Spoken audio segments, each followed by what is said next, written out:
Ashes vs Australia-England. Stuart Broder left Manus RabSchwarch to put England on the stage of history. Ollie Robinson and Stuart Broder gave England a wonderful start to the fifth Test match at the Bellerive Oval, reducing Australia to 12-3 with the new pink ball on a green-tinged surface that offered extravagant early movement. Marnus Labuschagne and Head launched a ferocious counterattack in a stand of 71 and 74 balls before Labuschagne unveiled one piece of fancy footwork too many and was bowled middle stump behind his legs while falling flat on his face. England laughed as much through relief as anything because another hour of Labuschagne could have proved costly. His 44 came from 53 balls with 9 fours. That wicket was not the only time England had to pinch themselves.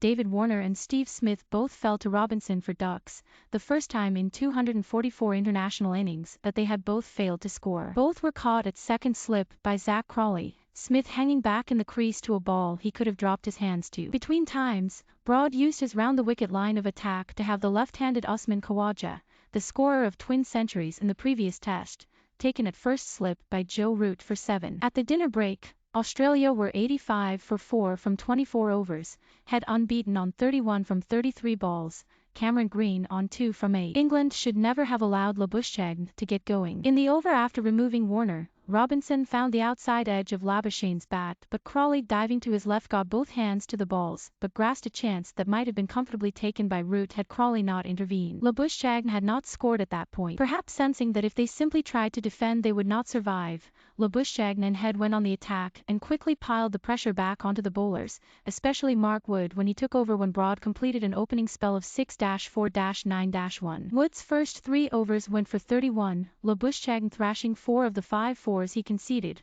the last of them bringing up the 50 partnership from just 44 balls. Root had no choice but to pull Wood out of the attack and turn back to Broad. Labuschagne and Head also went after Chris Woakes when he replaced Robinson, whose first spell read 7-3-15-2. Woakes was thrashed for 4s by both batsmen as he started with an apologetic first over, then shied at the stumps as Labuschagne hit a fierce return, his throw hitting the batsman on the right hamstring. Unperturbed, Labuschagne clipped him hard through midwicket to move into the 40s. Broad also attempted a shy at the stumps that hit Labuschagne as England allowed their frustration to get the better of them. It was a dramatic morning of cut and thrust in the first Ashes Test to be played in Hobart. The game was delayed by 30 minutes due to rain, and when Root won the toss it was an easy decision to bowl first.